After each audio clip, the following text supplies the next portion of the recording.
Good evening, everyone. So, day 3 of the Big Cheese Weekender. This is the finale webinar, and I am so pleased to welcome the training partners of the Academy of Cheese from around the world. Before I introduce you to them all, I just want to say thank you to everybody that's taken part this weekend. It has been amazing. We've had so many experts involved that they work in cheese, they're cheese makers, they're cheesemongers, they're market organisers. We've had the Guild of Fine Food, we've had Peter's Yard, we've had so many people taking part in the Big Cheese Weekender, and thank you so much. All of you that were at Chiswick Cheese Market today, there was a lot of you. We spoke to the market stall holders this evening as they were packing up, and they said it was like Christmas sales trade. So they are very, very happy, and they loved meeting everybody. We've all spent loads and loads of money on cheese and honey and crackers and everything else. So thank you to everybody that took part. So this webinar is all about our training partners from around the world. And oh, here's Rachel. Rachel's joining us as well. Hi, Rach. Rachel has been an absolute star for the Academy this weekend. I don't think she realizes. I'll stop her video because I don't think she really wants to be here. So we love the technical hiccups, don't we? We love them. So what's a training partner of the Academy of Cheese? Academy of Cheese educational program. We train level 1, so it's a tiered program. You start at level 1, gives you an overview of all about cheese, and then it goes up to level 2 and gets deeper dive into all about cheese, and we do the scientific side and the romantic side. And the way we study is we've got e-learning, so you can learn from all over the world, but then we have training partners in different parts of the world who deliver the courses virtually, face-to-face preferably, but because of location, because of lockdowns, we all started doing it virtually, and we realized this was a really good way of reaching people from remote locations. It was cheaper as well, not so expensive, and we have training partners who teach and train their colleagues. So we're going to talk to Svein Erik there in Norway. Hi, Sven. And he is from a big wholesalers, and he teaches his other colleagues in the company and also his customers. And that's very important, and he's going to tell you why that's important shortly. So that's why we have training partners. All of the guys in the webinar tonight are our training partners. They've all been asked to select a cheese from all the different cheese categories, and they're going to present that cheese to you, and they're also going to tell you a little bit about the cheese life and cheese world in their country. So I'm going to quickly go through all that we've got here because it's very exciting, and then I'm going to introduce them one by one. So we've got Galina, who is in Paris, and she's going to talk about France. We've got Wendy, bless her. It's 5 o'clock in the morning in Australia. It's Monday already. Yes, she's got up very early. Amazing. We've got Stephen, who's up in Leeds in the UK. We've got Franco, who is in New Zealand, and it's 8 a.m. on Monday morning, and he needs to go to work, most importantly, soon. And then we've got Svein Erik in Norway. Hi, Sven. And he is... it's 9 o'clock there, and we've got Kanako, who's in Oxford, but Kanako teaches our Japanese community and members in both the UK and Japan, and Kanako's going to talk to us about Japan. So that's everybody, and there's me. You all know me because you've seen me all weekend. I'm so sorry. Hopefully you've seen Rachel as well, who's hiding away there. So let's start. Without further ado, we're going to go to Franco first of all. So I'm going to spotlight Franco for you all, and he's going to tell us about his cheeses selected. He's going to tell us about himself and a little bit about cheese world and what happens in the cheese scene in New Zealand. Franco, hello, and thank you so much for joining us. What does your t-shirt say? Sit back a bit. Oh, this is a little bit of meme from our friend Jack Nicholson in the movie A Few Good Men. You know, you can handle the cheese. I love it. I love it. Very good. Okay, over Thank to you. you. Thank you for the introduction, Tracy. Good morning and good evening, everyone. It's Gold All Blacks. Let's not forget that it's a rugby World Cup at the moment, so it is great to see all these nations coming together in sport and in cheese as well. 8 a.m. here in New Zealand. New Zealand in recent years, a little bit about myself and a little bit of the Grand Gourmand, the company that I represent. So the Grand Gourmand is a cheese promoting and media content creating agency. So we collaborate with many several magazines and publishing agencies, and mostly we curate promotion and awareness of specialty cheese. Cheese is good, cheese lovers are good, but the consumers are the heart of the beating heart of any cheese industry. Without consumer education, you know, you can make the best, a cheesemaker can make the best cheese in the world. It will eat it by itself alone.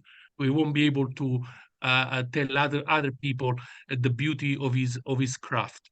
So I've been in New Zealand specialty cheese industry scene for the past 23 years. From a cheesemaker and moved on. These days, I spend most of my time, as you can tell, eating cheese and talking about cheese. I've seen the New Zealand cheese scene changing over the past 23 years. Originally, when I came to New Zealand from Italy, New Zealand was a cheddar cheese country, the highlight of a Cheeseboard was the volumetric 1 kilo block.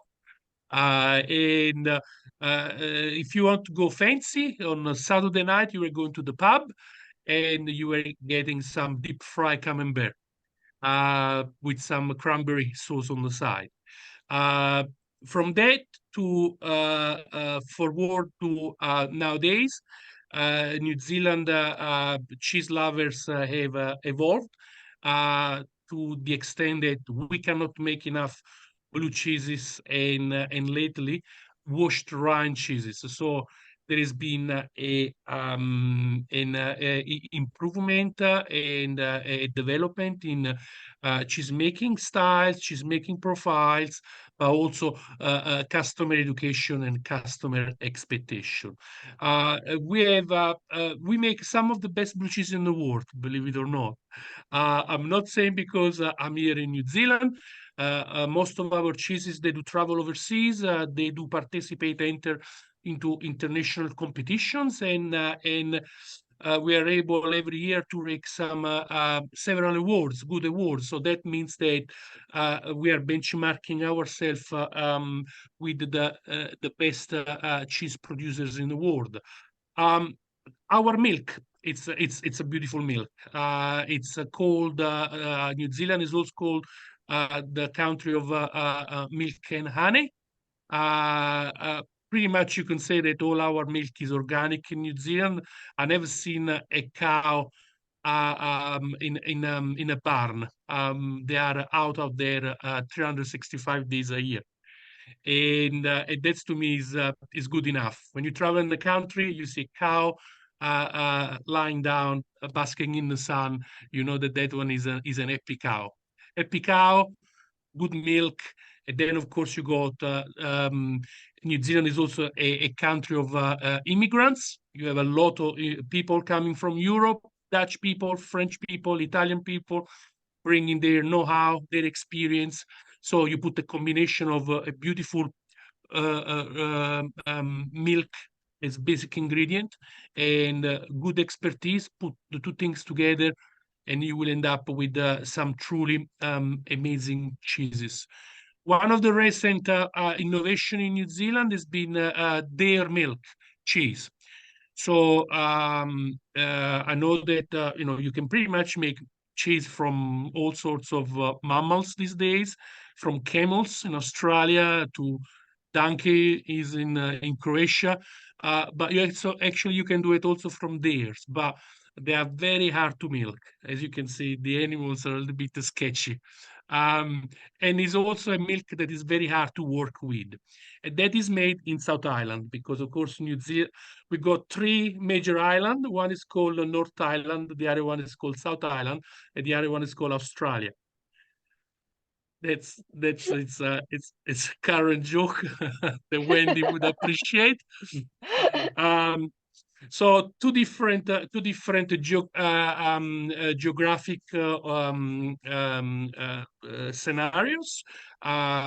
Terroir is very important in New Zealand. You got the lush green flat North Island, and then you go to the rocky mountain with lot of hill South Island. So all those areas, they affect the cheese making techniques, but also the final experience. What I've done for this event, I've chosen a cheese made in upper South Island. So you got the North Island, you got the South Island. We are talking now the tip of South Island, and our cheese come from the area, the region around Nelson. Many of you may have heard that Nelson. It's a beautiful area of South Island. Lot of vineyards, a lot of orchard, and of course, in recent years, some amazing cheeses. I'm going to share the screen so actually you can see what I'm talking about. Cool. Let's try it. Look at all those tabs you've got open. We're just waiting for it to come up. It'll come in a second. What style of cheese is it, Franco? There we go. There we go. So it's a washed rind cheese, and it's called Wildfire. So the name Wildfire came about because several years ago there was a large bushfire that almost destroyed the farmhouse where this cheese was yet to be created.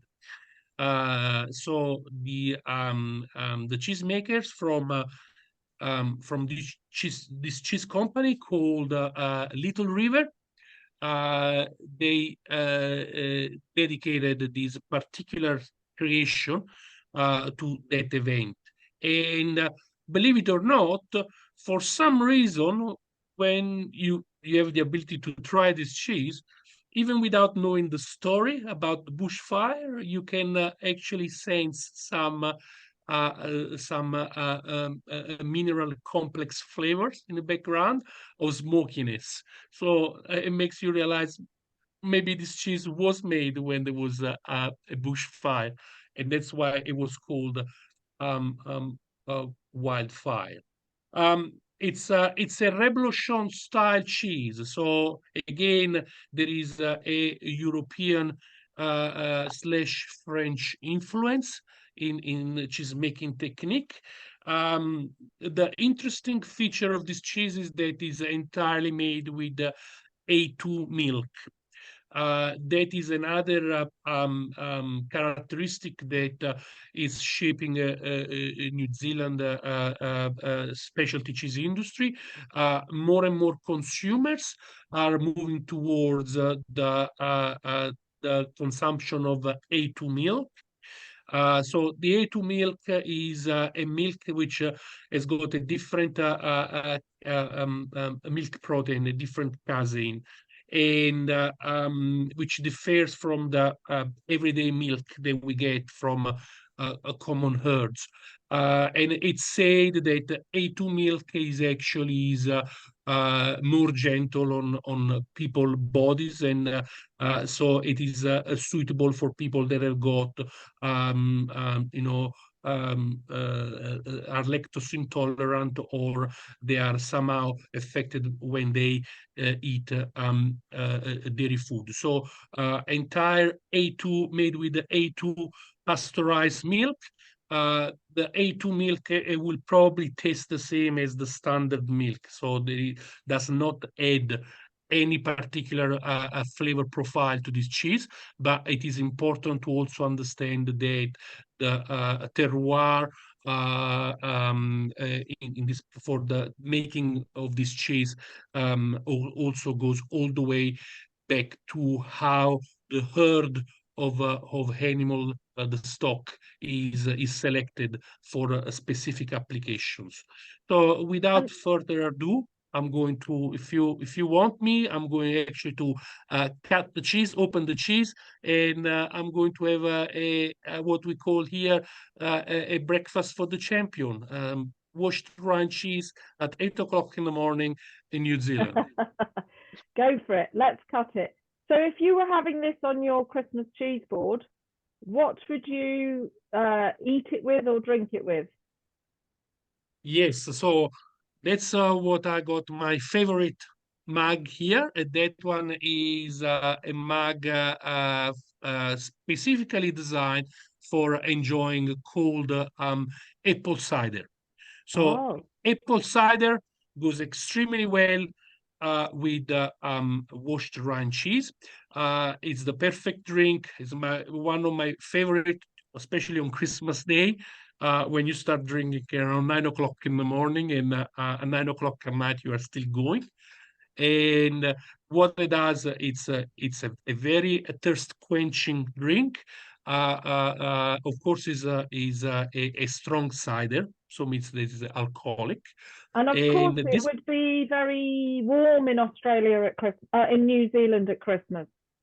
Exactly. We on Christmas Day we are on a short t-shirt and we are in front of a barbecue, pretty much. So it's completely different from the traditional cold white Christmas that we have in Europe, and we are all fond of. Even Santa Claus comes around in shorts.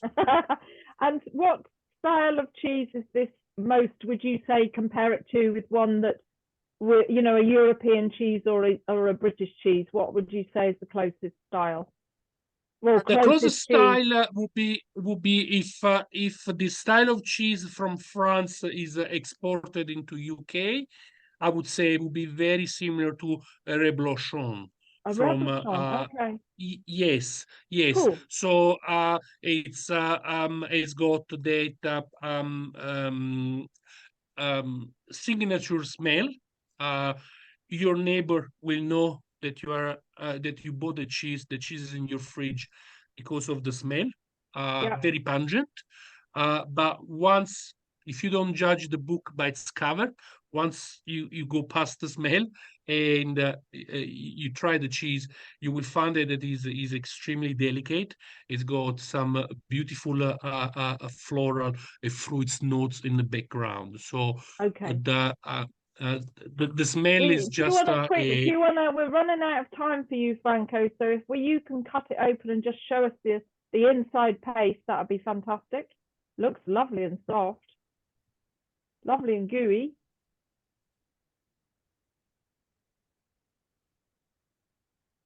Perfect cupping. No pressure on full camera. Oh yeah.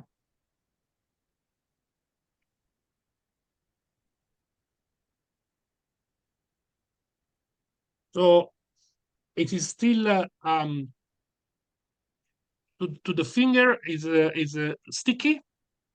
You can see, just you have a little bit of orange yeast detaching it, and oh, beautiful. Yeah, very reblochon like texture. And it's and even when we reach room temperature, the cheese will keep together. So it's not one of those cheese that will ooze out. It's got a strong, firm, resilient body, which is actually make it even perfect for. Sorry, I have to try this. Yeah, I might stop sharing your screen. I can do that while you tell us, because we need to move on to the next training partner.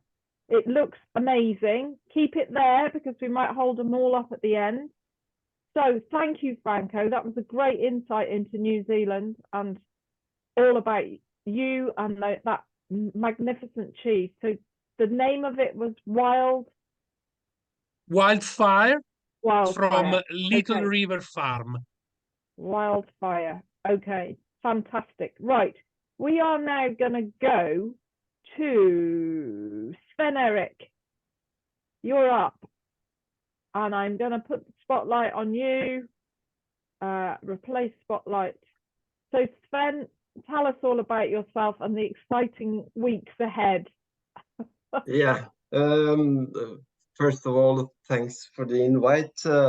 As some of you might know, we got the World Cheese Awards here in Trondheim. It's a city in the middle of Norway, coming up at the end of this month. So if there's one week that I'll know where I'll be staying, it's in Trondheim.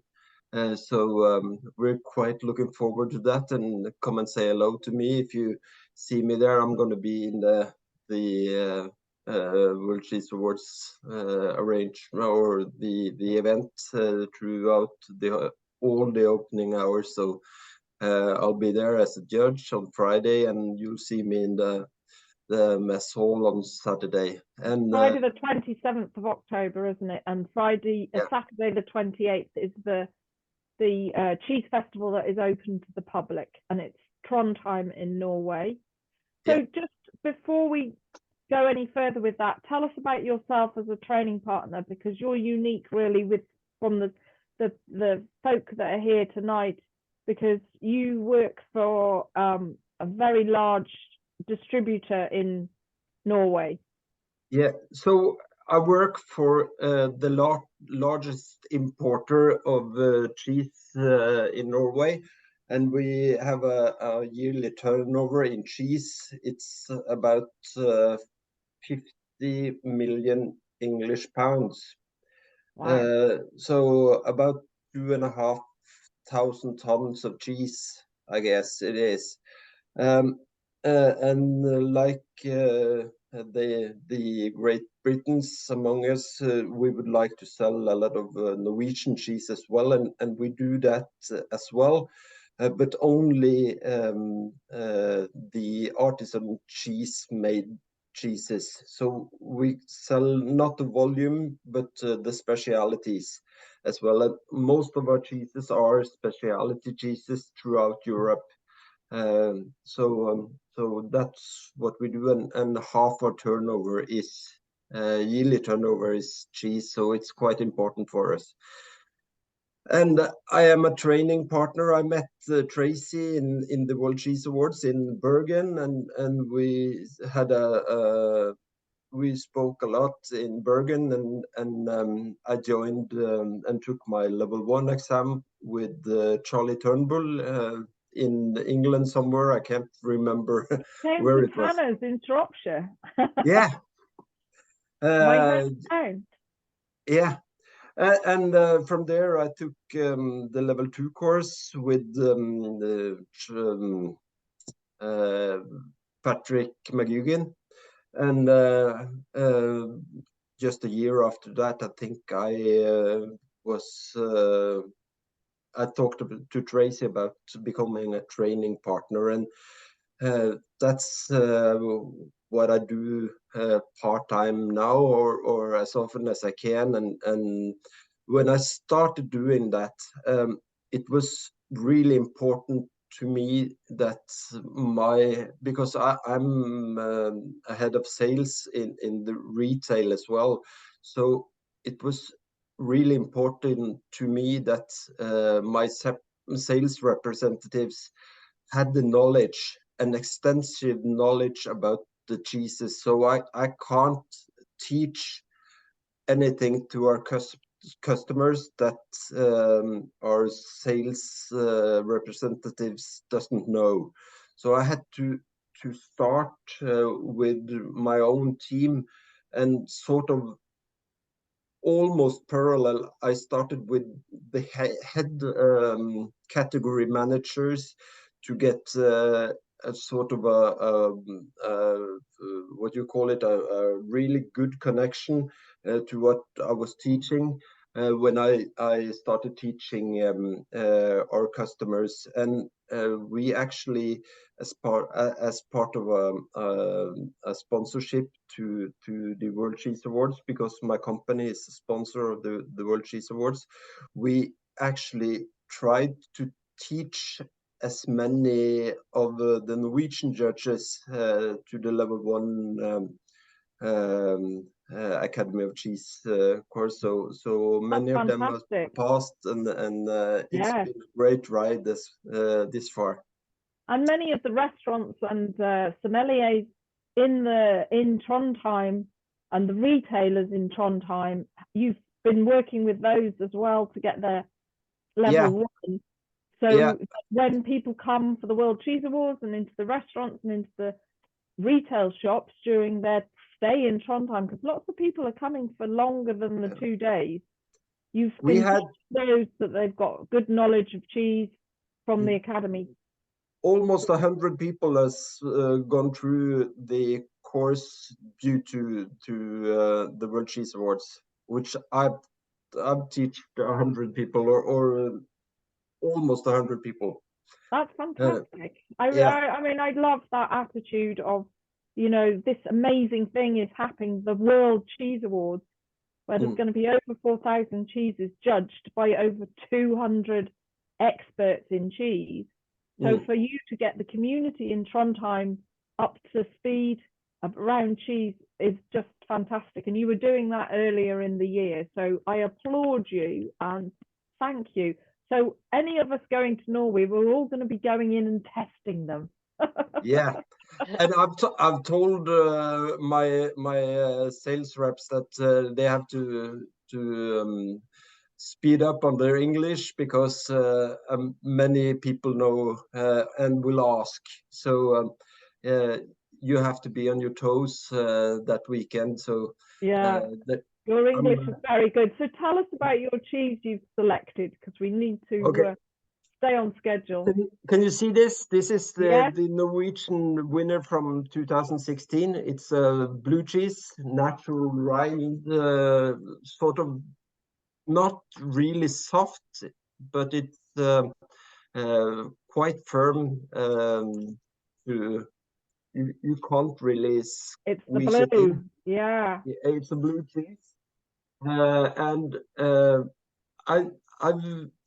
if I want to compare it to something that you know, I guess the Colston Basset in like the shape of it, it's just around 1.8 kilos of baby Colston Basset would be okay, but it tastes quite differently.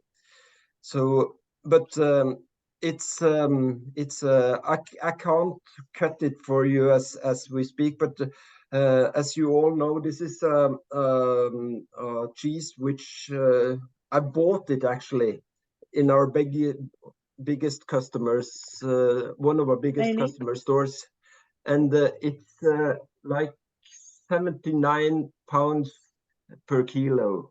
So it's quite an expensive piece even here in Norway. He was a very small producer though when he won the World Cheese Awards in, what year was that? It was before the pandemic. So was it 2016 in San Sebastian. Yes. So he was a small producer, but he's increased his production since winning, hasn't he? Yeah, not as much as you think, because he's almost at national distributing level here in Norway, and he exports a few kilos of cheese to some distributor in Spain and in France, I think, as well. Yeah, and I guess you could find his cheeses in some local stores in London as well. Yeah. At least parts of the year. So But the artisan cheese scene in Norway was very jilted. You know, there wasn't much artisan cheese scene going on, was there, until no, what year was it no. that it started? It all began in 2016 when the Kraft car won the World Cheese Awards, and we had the World Cheese Awards in Bergen in 2018, and the timeline between 2016 and 2018 was a revolution for Norwegian artisan cheese making, because then it sped up, and our biggest supermarket chain in Norway really put Norwegian artisan cheese on their marketing profile, and we had a Norwegian cheese every week on offer in our largest customer. So from there, it's just grown and grown and grown, and approximately 10% in kilos. It's Norwegian artisan cheese, That's made fantastic, cheese. isn't it? So, That is fantastic. so it's growing, and we can see it's eating of the other European cheeses, and in Norway, since the pandemic, we're sort of like, I guess, everyone in France, they eat French cheese, and in you guys in England eat English cheese, and I guess in New Zealand and Australia they eat the national cheese as well. And it's growing. That's great. That's so good, isn't it? That's just such good news. So the industrial cheese it's sort of like flat. It's not growing as much as than the artisan cheeses.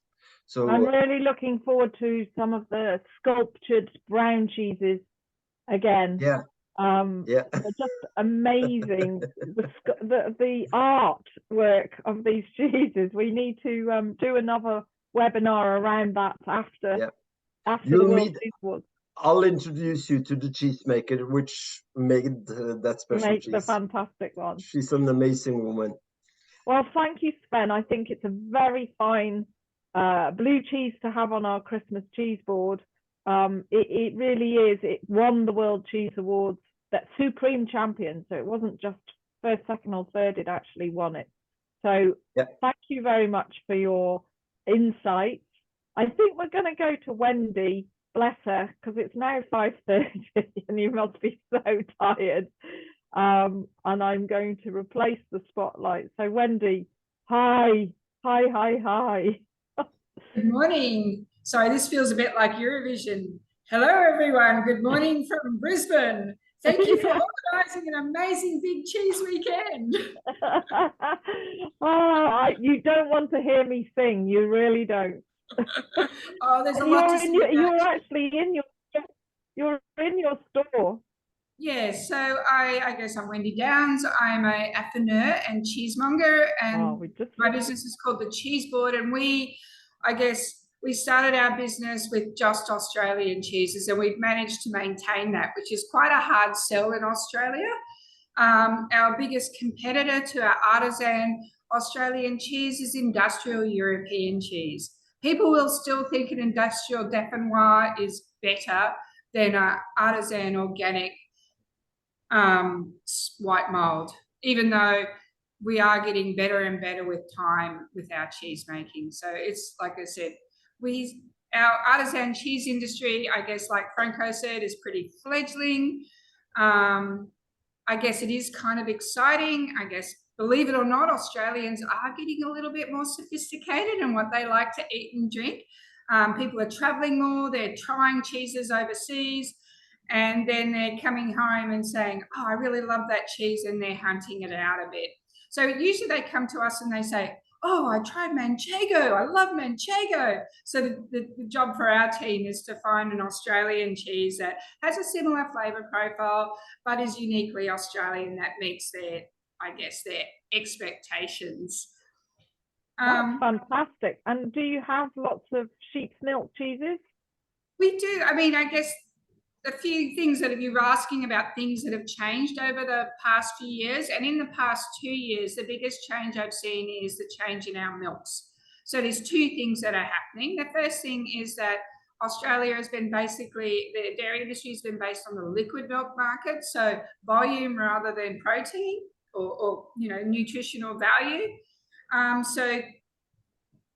Cheesemakers are realizing that, milk from Holstein, they want to make great cheese, but if the milk is not up to that standard, they're struggling. They're from an 8 ball straight away if the protein levels aren't high enough. So they're starting to breed their herds with better cheese making milk.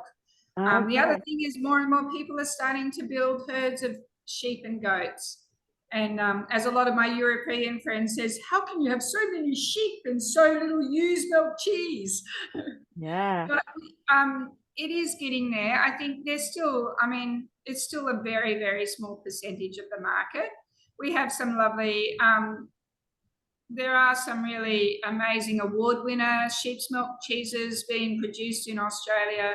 And I think that is opening people's hearts and minds to different types of milk. Fantastic.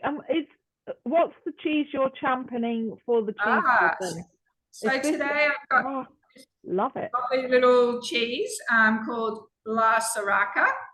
It's it's from Adelaide Hills, which is in South Australia, quite a long way from here. But I guess what I love about this cheese is that it's a raw milk cheese. And so in the past, it has been easier to import raw milk cheese than it is for our cheesemakers to make raw milk cheese. And in some ways, that's still the case. So for a cheesemaker to make a raw milk cheese, they've got to be very brave, very persistent, and really, really up on their food safety.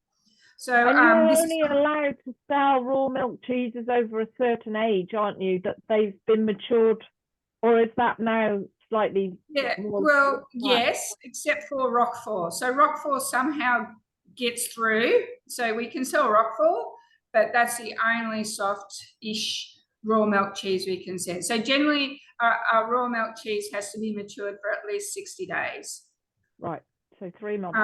And I guess the processes around it led it more to the hard Alpine style, hard cooked cheeses.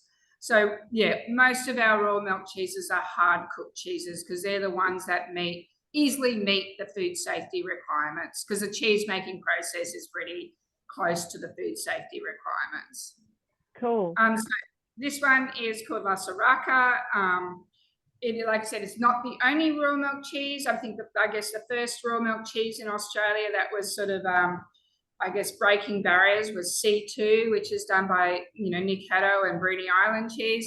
However, Kim Masters from Section 28 Artisan Cheese, who makes this, he started off making pasteurized, and then he really pushed the envelope and moved more and more of his cheeses to raw milk. So he's sort of been fairly passionate about that and worked hard.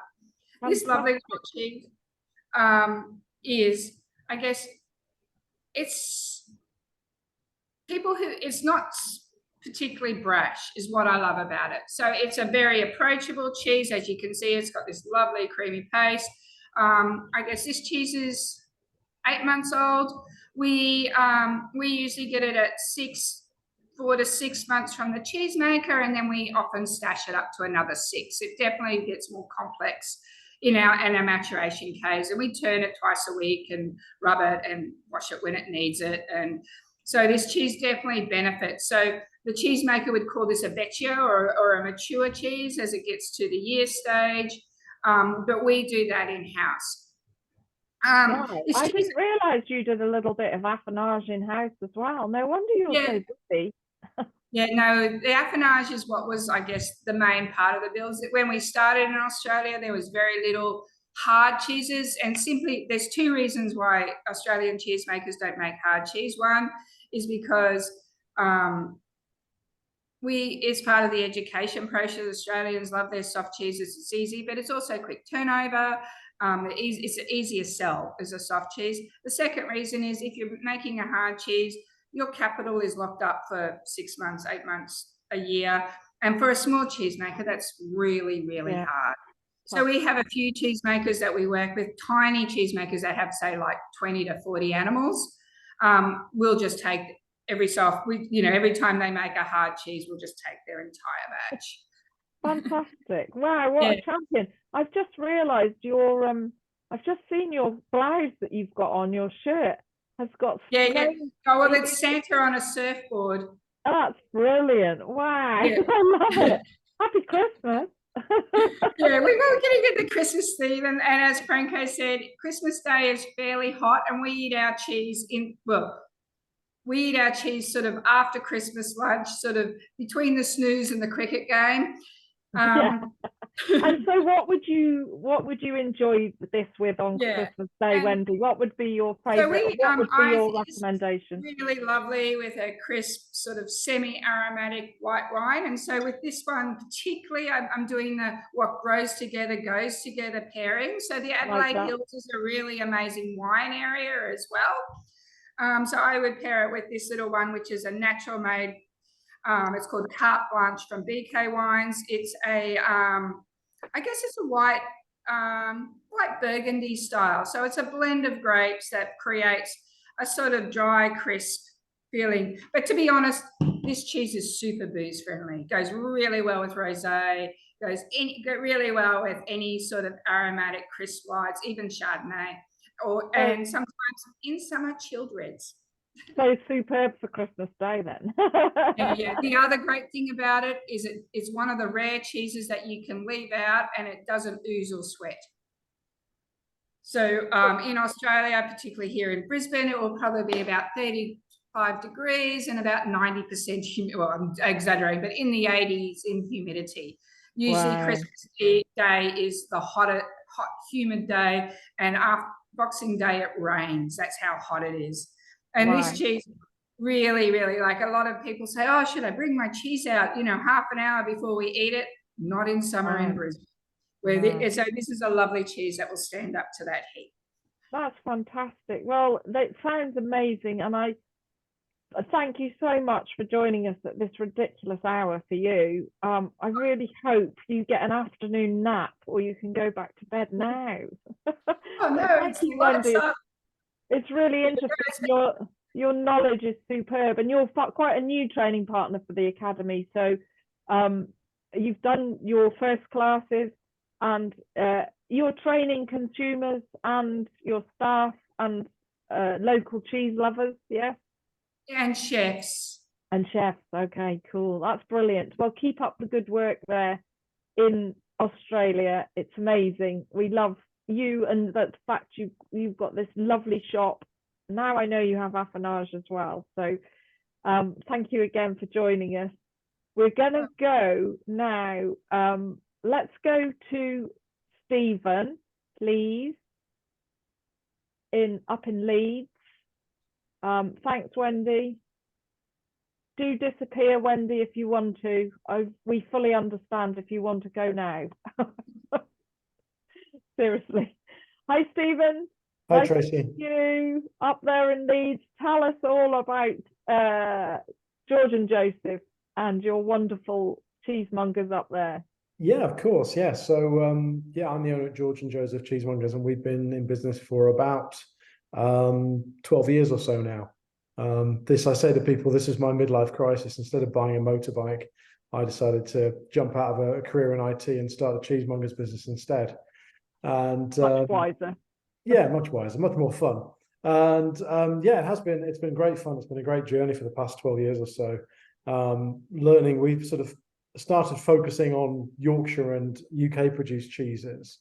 We have quite a big selection of those on our counter, but we do have a few more continental lines in there now as well, which is great. Over time, we've sort of expanded our knowledge and our reach as well, and met loads of great people, including you, Tracy, and the Academy. And it's been great to get involved as a training partner. And I think I believe we're probably the only training partner in the North of England. And we are training consumers, we're training other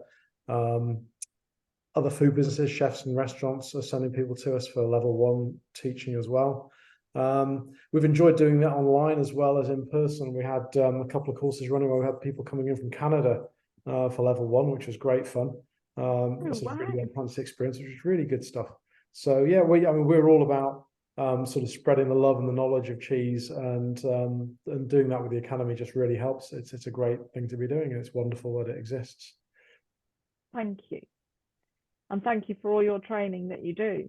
And so tell us about your cheese that you're championing, because this is luxurious actually for a Christmas cheese board. Yeah, it is. And to say that we say that we set our stall out specializing in British produced cheeses, but the one we've got here is actually it's a version of a French cheese.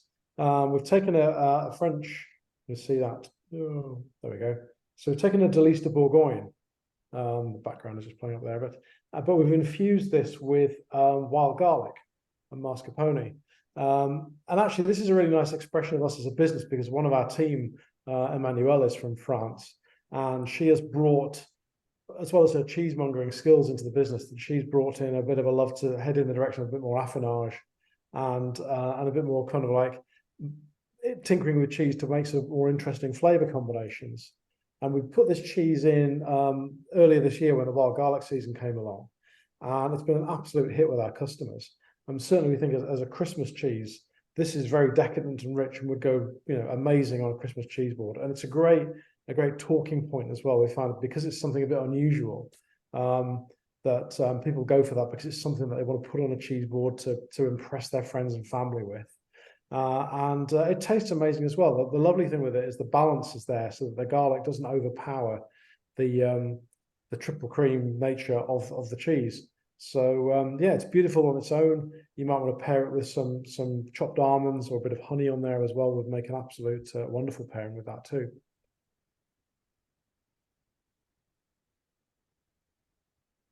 On mute. Can you just describe the cheese again, Stephen, because I think the signal was a bit wobbly. Yeah, of course. So yeah, so we've taken a Délice de Bourgogne, which is a French triple cream cheese, and we've added two layers of wild garlic and mascarpone. So a bit like when you're truffling a cheese, where you'd add with a sort of truffle and mascarpone, but we've done it with wild garlic instead. So you get a really delicate but quite strong garlic infusion to the cheese. Gives it a beautiful flavor. Amazing. And so tell me have you frozen the wild garlic and the mascarpone to make so that you can do the layers fresh during the Christmas season and the autumn? Yeah, we took a decision at first. We thought we'd just do it at the time when the wild garlic was available. Well, we took a decision to keep running it year round because it was so popular. So we have been we've kept we've got some jars of that all sort of kept and frozen in as well, so we can just make this up. It takes about half a day to make this up, and then we let it mature for about another week to let the flavors just infuse through the rest of the cheese. So it's something we're excited to have all year round now. And it's just beautiful. I mean, I've seen them. I haven't actually tried it yet, so I need to order some. But I love when you put the pictures up on Instagram or on socials, the color that it brings to the board and the drama almost to that white cheese, and then this bright green stripes through it is just beautiful. And to be using natural products is wonderful.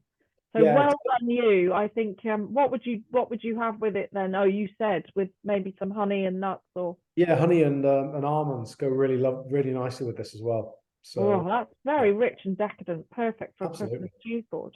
So I know this is a massive topic and we haven't got loads and loads of time left, but British artisan cheese scene, it was tricky during the pandemic, and that's why we have the Big Cheese Weekender, which Patrick McGuigan and I invented at the start of the pandemic, and that's why we have this.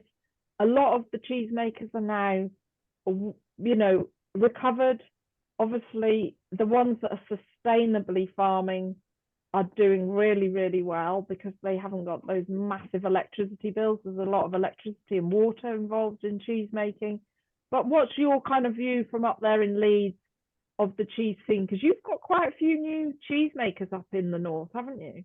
Yeah, we have, and as you say, you sort of touched on the pandemic, and that was in a way it was a very difficult and challenging time for cheesemakers. But at the same time, it provided a great opportunity through the work that you guys did and others as well, in terms of a rallying call to push the profile of artisan produced British cheeses out to the general public.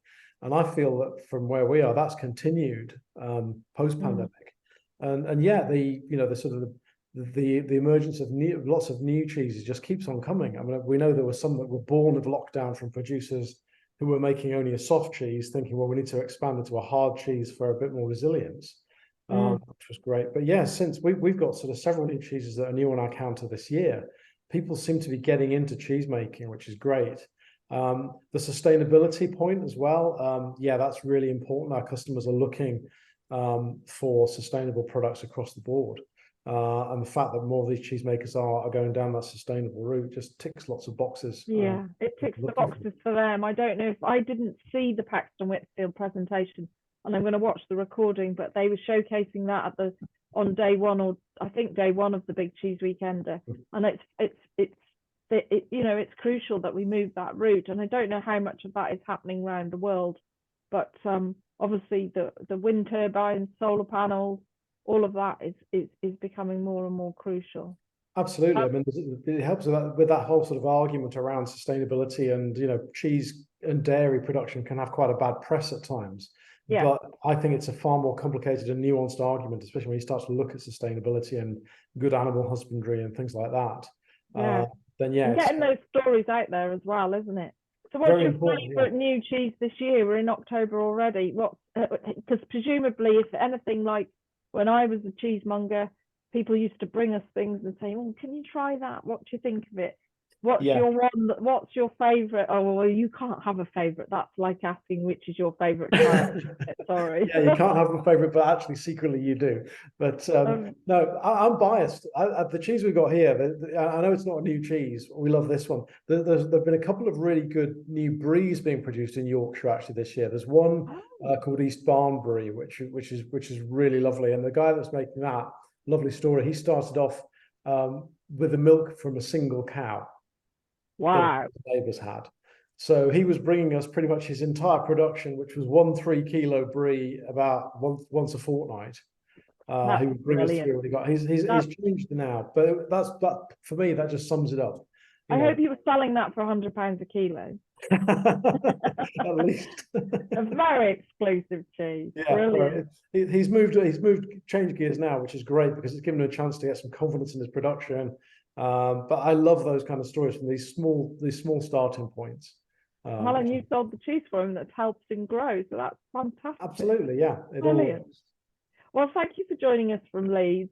You are a star, and keep training, keep selling that cheese up there, because it's a beautiful little shop. Thank you. And just lots and lots of turnover of cheese and lots of innovation, joining in with the local community, aren't you, under the arches, doing beers. Absolutely, and parties and all of this. But thank you, Stephen. We're going to whiz now. Kanako, are you up for talking now? Let's get Kanako on. Thanks, Stephen. I'm going to order that cheese. Let me spotlight. Here's our lovely Kanako. So Kanako has been our training partner with us from the very beginning. And you can tell us a bit about your life in cheese, but Kanako runs a business called Culture and Culture. And living in Oxfordshire and having lots of Japanese friends in Oxfordshire and Japanese colleagues, you have created this fantastic business, educating and exciting them about cheese in general. So tell us all about it, Kanako, and tell us the exciting things that are happening in Japan. Yeah, good evening, everyone. I'm Kanako, as Tracy introduced. I'm probably one of the oldest, maybe, training partners. I think just I counted, I taught level 1 about 160 people now. Wow, and just purely, and then what I'm doing is just basically just my background is just translator. And then 11 years ago, I moved to the UK. I was already studying about cheese as a hobby, purely as a hobby in Japan, because just a bit in Japan, cheese education side of it was a bit advanced. And then just when I moved to the UK, I was so excited. Oh, I can learn more about cheese, because just I knew Britain is traditional cheese producing country. And then I looked Switzerland, and there's nowhere I can learn about cheese. Yeah, back then, 12 years Yeah. ago. Yeah, and then I had the opportunity to work as a Christmas staff, and I started working for Paxton Whitfield. Yeah, as a freelance cheesemonger. And then just back then, the director was setting up Academy of Cheese. And I got so excited. Yeah. And I thought that's something I can do. And then I wanted to learn about cheese. And then give it a go. And then I started teaching about, thankfully, I appreciate Academy trained me. And then I started teaching about cheese, talking about cheese, purely Japanese people living in the UK. Yeah, and as it is now, and now I can say moved on. Cheese writer, Yeah. cheese promoter, and then I published a book 2 years ago. The first Japanese language book specialized in British cheese scene. Yeah. Amazing. Amazing. And it's such a lovely book. I can't understand a word of it, but I Yeah. love pictures. Yeah, I really appreciate, because just the reason why I love cheese is one of the reasons. There are many reasons I love cheese, but the cheese industry in the UK is so welcoming, so friendly, such nice, how do you say, community, lovely community. I mean, I just love it, everything. People are friendly, and yeah, talking about cheese. I'm still freelancing as a freelance cheesemonger, but now I've got a new job as a consultant, more like just trying to raise the profile of Japanese cheese now. Cheese, Yeah. cheese. And that's exciting, isn't it? Because it's the Japanese artisan cheese makers. I mean, it's not a product that Japanese people were, it's not part of their culture, really, No. is it? But now the scene has changed, and you've got lots of small artisan cheese producers. Small, yes, yeah. I gather between 200 to 300 artisan cheese makers. Yeah, some of them are farmhouse cheese makers. Yeah, artisan cheese. So just what I would do, Japanese cheese scene. Instead of talking, time is limited, because for this year, for the first time in Trondheim, now at Cheese Festival, there will be Cheese Nippon booth, and then you can taste Japanese cheese. That's so exciting. That's so exciting. Because the last World Cheese Awards, I have to take my jacket off, so I'm very hot. All this walking around from London to Norfolk. This is very exciting, because the last time at the World Cheese Awards, the Japanese representation for Japanese cheese makers, they had beautiful pictures of the cheese, and they had a beautiful stand with lots of pictures and leaflets about the cheese, but no cheese to eat. So this is very exciting. So when we are in Norway for the World Cheese Awards, we'll be able to taste some of the cheese. Yes, please do. And then I guess approximately 40 cheeses are entered at World Cheese Awards as well. And hoping some of them get just gold medal, super gold. Yes, amazing. And what cheese are you championing tonight? Because we know it's the British cheese, so that you British cheese, because I'm living in the UK and still Japanese cheeses are not available to consume yet. No, yeah. So you will make it happen. If anybody can make it happen, you will. Yeah, definitely. So championing, this is just called St. Jude.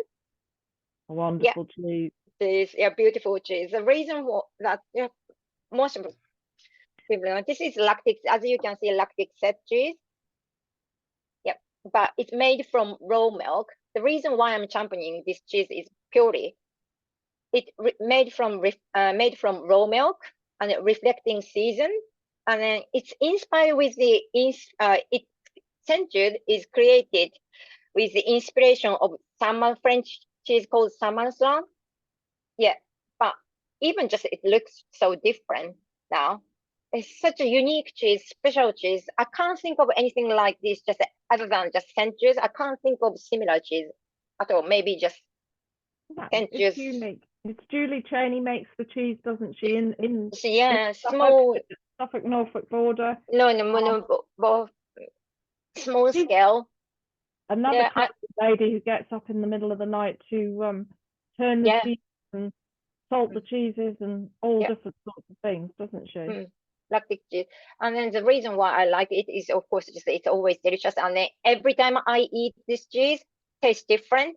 But this is the best sake pleaser. So, but being Japanese, at Christmas more like just because I'm married to Englishman, so I've got English family. So we celebrate Christmas. But for me personally, cultural background, New Year's is more important. Okay. So New Year's we celebrate with sake. It looks like this wine bottle. It looks like wine bottle, but because Senju is sake pleaser as well, so just something that I want.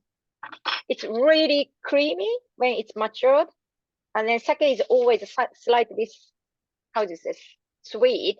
So put Senju in your mouth and then sip sake, and just you almost create like savory custard. But if it has got layers of flavor, keeps changing in your mouth. So just really, really mingle together nicely. Gorgeous. Yeah. Instead of having ice cream, just finish off like just as if you were eating ice cream.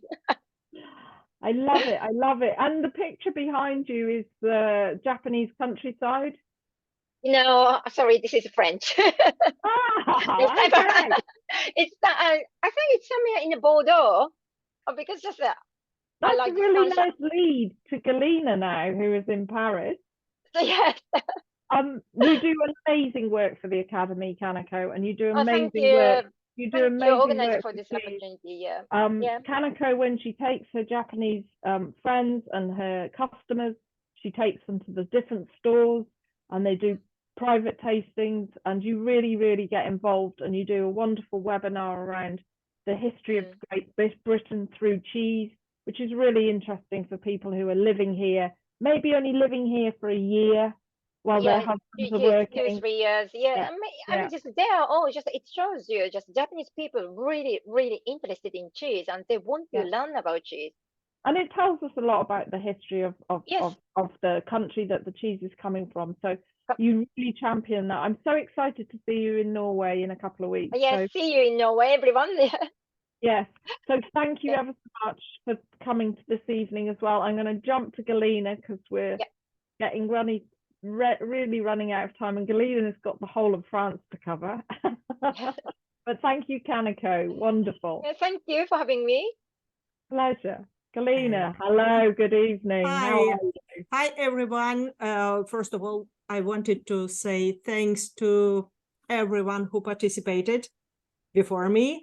Thanks to Academy of Cheese for organizing this wonderful weekender, because it's really the opportunity for all of us to learn something, even if we consider ourselves as specialists and experts.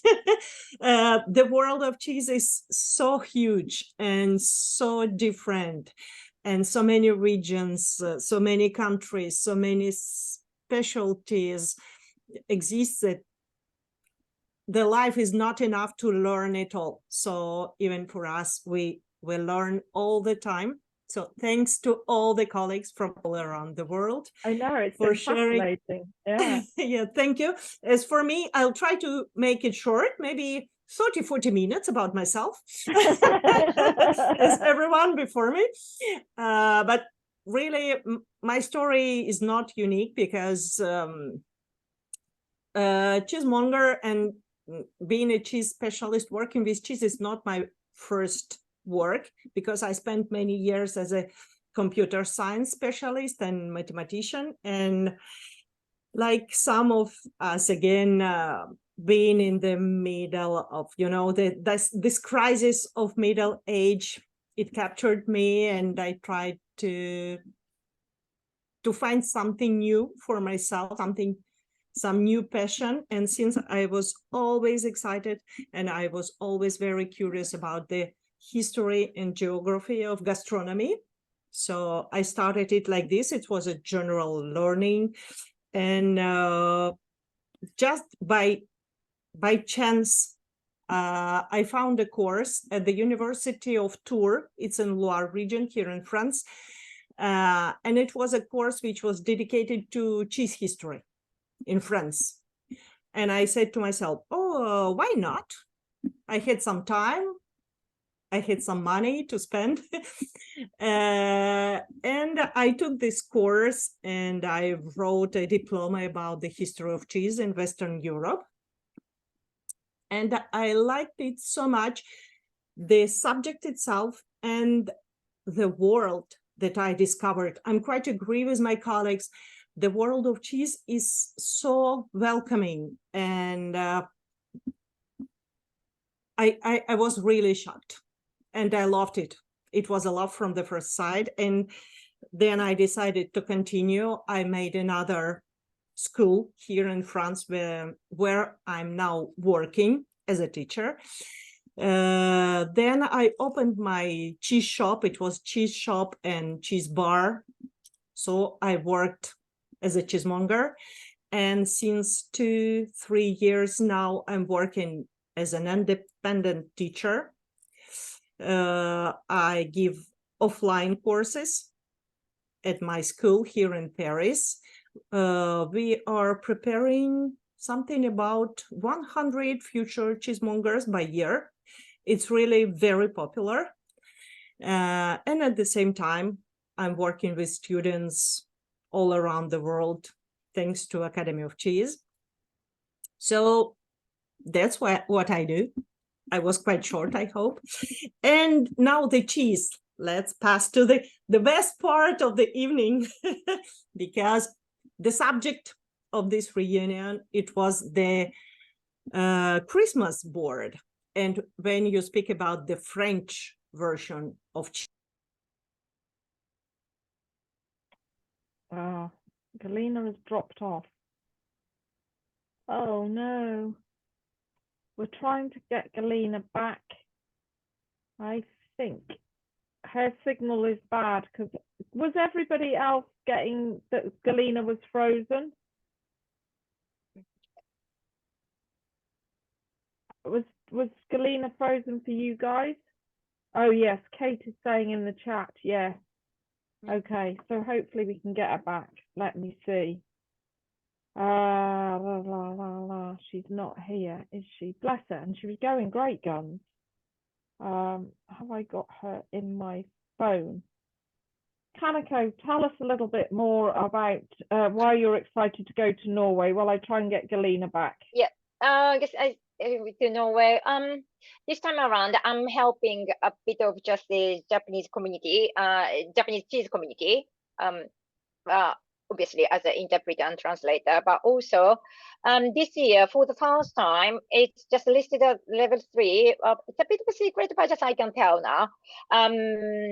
The one cheese called the raclette style cheese made in north part of Japan, got you say just acquired GI status, geographical identification status. So the first Japanese GI cheese, and then it's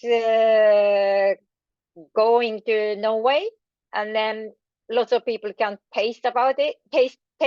So I love everyone who is watching this to taste that cheese and then just give the feedback to just the Cheese Nippon people there. The first thing, just I love to ask everyone to try to taste Japanese cheese, and if you are judging, probably you come across, because obviously it's blind tasting, you don't recognize if Japanese cheese or not, but some of them might just obvious it's from Japan, because there are lots of now artisan cheese making is really getting advanced now, developing, and now localized as well.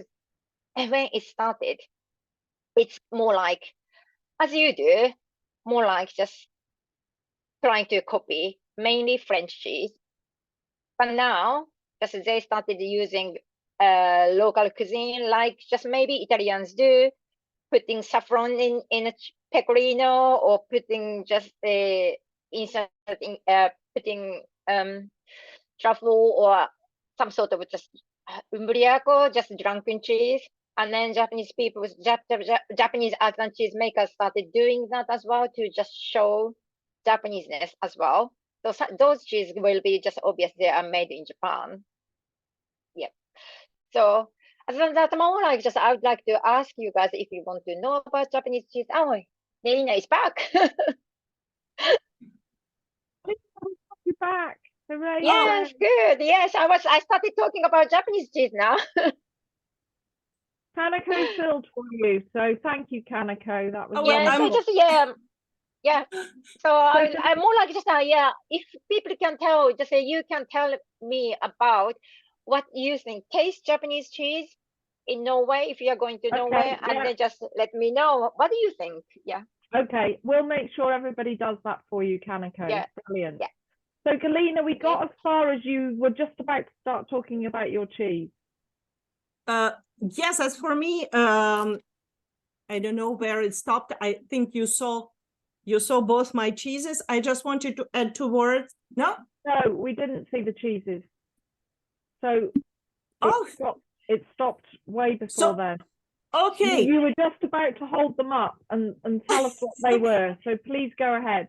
Okay, let's start again with the cheeses because I don't know what happened because I saw everyone and I continued my speech. But okay, if we speak about the cheese board, especially the Christmas cheese board, it's really impossible in France without those cheeses, the cheeses with truffles. And I took 2 versions.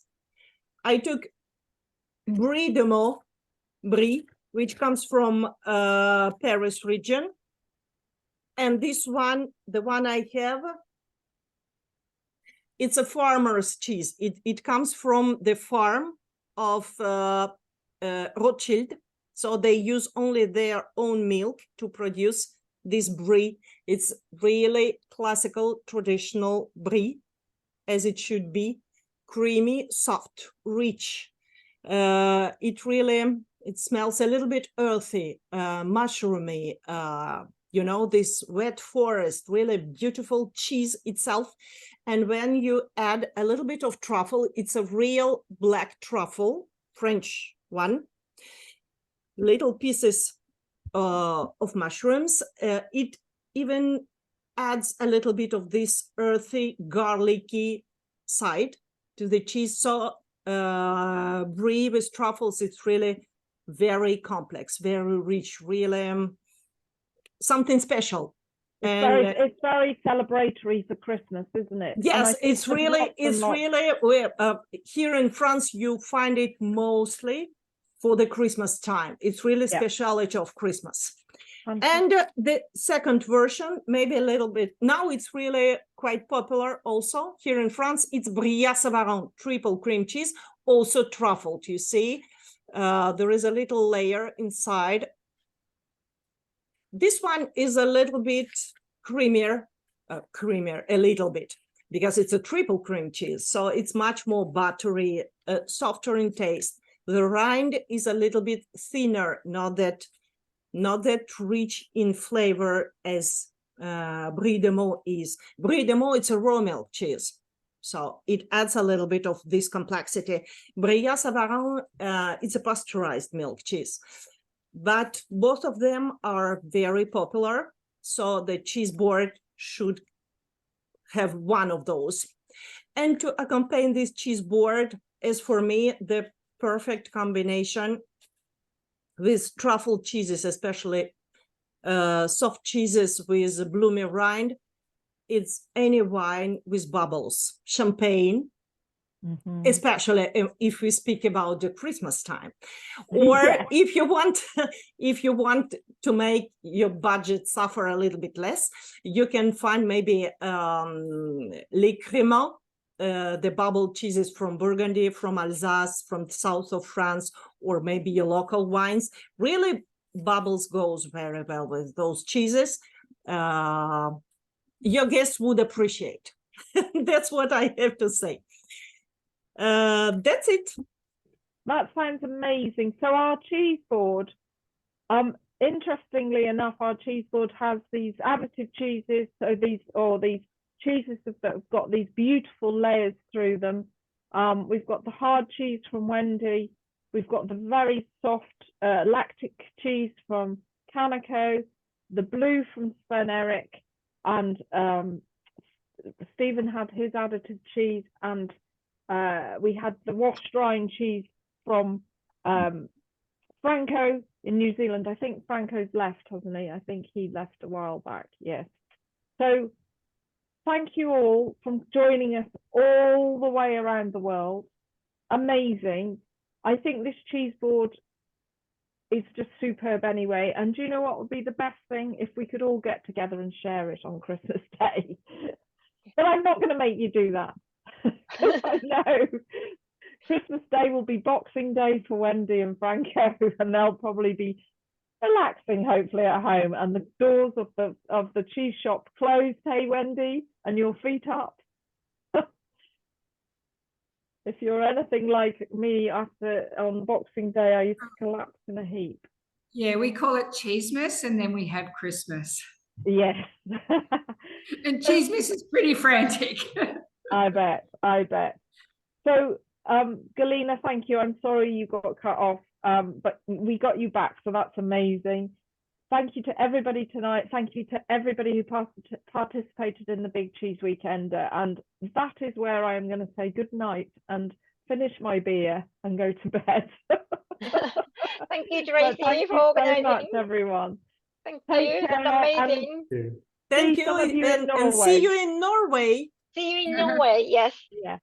Okay. Take care. Thank you, guys. Good night. Bye. Good morning. Bye. Good night.